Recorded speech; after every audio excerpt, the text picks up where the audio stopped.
Assalamualaikum warahmatullahi wabarakatuh. Alhamdulillahi rabbil alamin. Wassalatu wassalam ala ashrafil anbiya'i wal mursalin wa ala alihi wa sahbihi ajma'in. Bishrah li sadri wa yassir li amri wa hlul 'uqdatam min lisani yafqahu qawli, amma ba'du.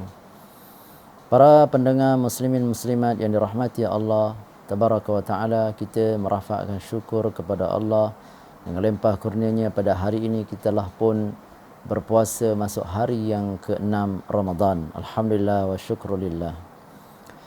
Baik, semalam Ustaz telah pun menerangkan tentang hadis yang berkaitan man taqarraba fihi bi khaslati minal khair kana kaman adda faridatan fi ma siwa wa man adda faridatan fi kana kaman adda sab'ina faridatan fi ma siwa. Siapa yang melaksanakan ibadah-ibadah sunat, ibadah ataupun perkara-perkara kebajikan dalam bulan Ramadan, maka amalannya itu digandakan dengan pada fardu. Dan manakala siapa yang mengerjakan amalan-amalan yang berbentuk fardu, maka Allah Subhanahu wa taala menggandakan baginya 70 kali fardu berbanding dengan pada bulan yang lain. Baik, apakah yang kita kerjakan dalam bulan Ramadan ni? Perkara-perkara fardu yang menjadi kewajipan.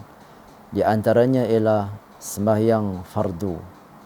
Sembahyang fardu ni ialah zuhur, asar, maghrib, isyak dan subuh. Itulah sembahyang yang ditetapkan. Innas salata kanat 'alal mu'minina kitaban mawquta. Inilah sembahyang yang difardukan, yang ditetapkan waktunya. Innas salata kanat 'alal mu'minina kitaban mawquta. Sesungguhnya sembahyang itu dia ke atas orang-orang yang beriman itu telah ditentukan akan waktu-waktunya, zuhurnya, asarnya, maghribnya, isyak dan subuhnya.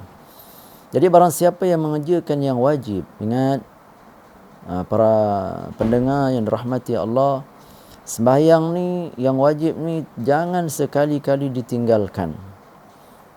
Sebab itu ramai orang yang berpuasa tetapi ramai yang tidak salat. Satu perkara yang sangat malang. Kita kena ingat, selagi seorang itu dia berpuasa, selagi itu dia Islam.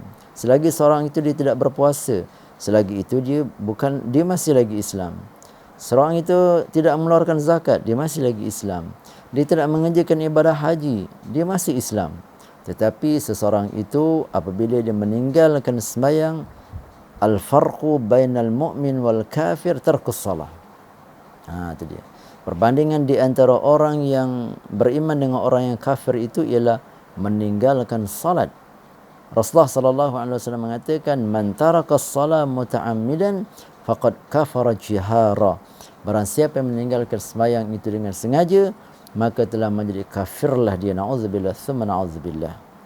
Jadi pastikan kita, anak-anak kita pun macam tu juga. Anak-anak ni kita kadang-kadang kita gesa dia supaya suruh puasa anak yang belum baligh. Sedangkan gesaan ke atas anak-anak yang belum baligh ni bukannya puasa. Memang dianjurkan dalam Islam supaya kita ni mengajar, mendidik anak supaya mereka berpuasa. Tapi jangan kita paksa dia. Didiklah dia dapat berpuasa 10 hari, daripada pagi sampai ke tengah hari. Kalau dia tak tahan, tak apa, jangan kita paksa dia.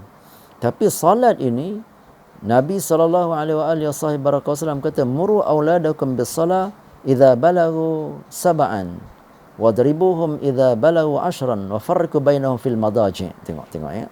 Rasulullah kata,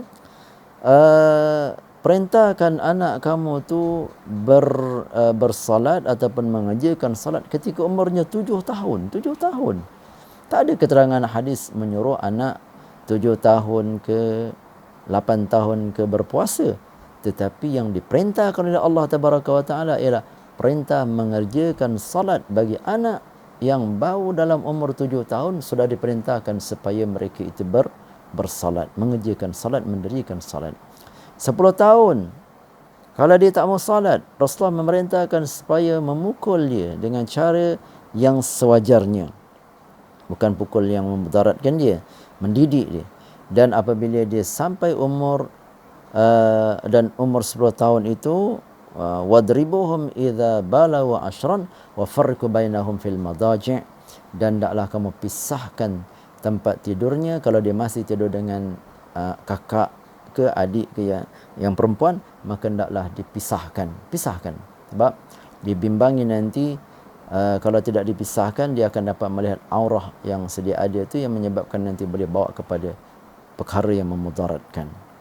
Jadi solat ini kamu tak mampu berdiri, kamu kena duduk. Tak mampu duduk, kamu secara berbaring. Tak mampu berbaring, taklah kamu secara isyarat, dan tak boleh dengan isyarat dengan hati. Kalau dengan hati pun tidak boleh nak salat, lebih baik mati selesai. Okay. Jadi salat ni penting. Orang yang berpuasa tapi dia tidak salat, satu perkara yang sangat malang.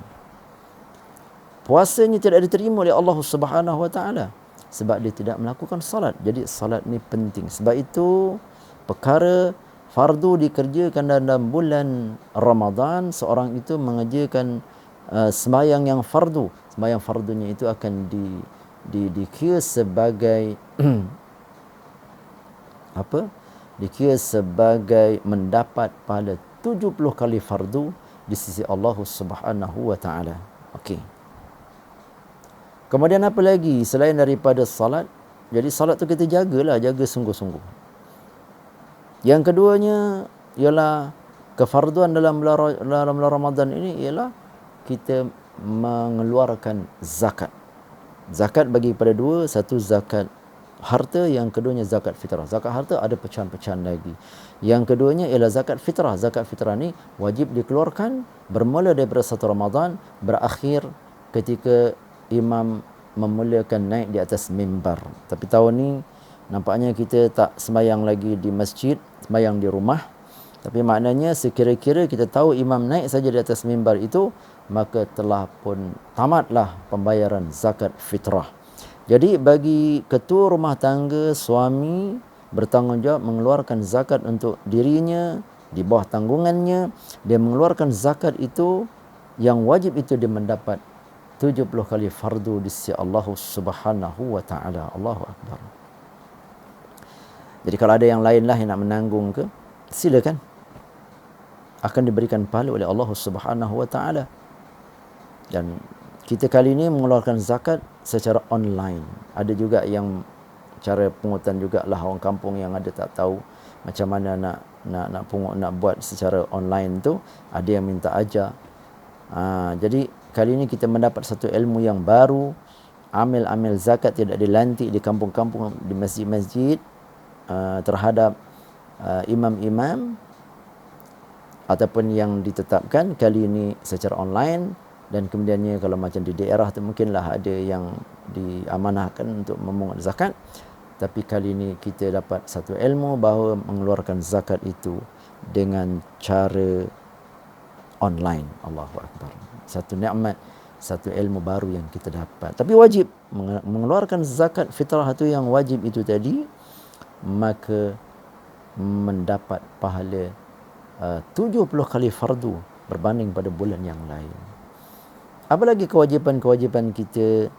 Umpamanya kewajipan yang sebagai seorang anak terhadap ibu bapa, kewajipan bapa terhadap isteri dan anak-anaknya, memberikan nafkah, makan, minum, pakaian, tempat tinggal.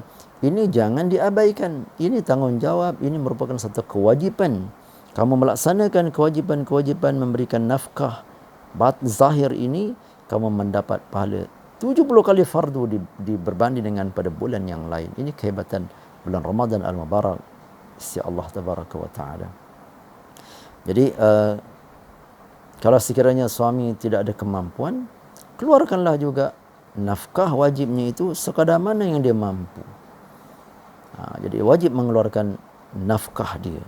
Dia tidak boleh mengabaikan bertanggungjawab terhadap keluarganya, memberikan nafkah. Sekiranya dia tidak mengeluarkan, maka hukumnya adalah berdosa di sisi Allah Tabaraka wa Ta'ala. Baik, kemudian begitu juga kewajipan isteri terhadap suami, patuh dan taat dan ikut apa yang diperintahkan selagi tidak mengajak kepada perkara-perkara maksiat, maka hendaklah dia patuh kepada suaminya. Maka kepatuhan dia, kewajipan mematuhi suami itu, maka dia mendapat pahala besar di sisi Allah Tabaraka wa Ta'ala.